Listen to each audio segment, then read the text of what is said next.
ОМЗАП. К нам обратился клиент, автомобиль Subaru Forester 2018 года. Проблемы: царапины и деформации. Также с правой стороны еще грубее. Здесь трещины и деформации. Выполнили ремонт молдингов.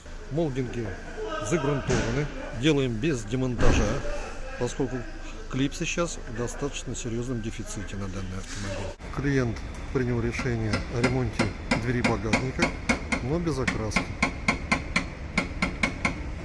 Соответственно, выполняем удаление вмятин без окраски. Дверь багажника отремонтирована. Молдинги, также ремонт и окраска.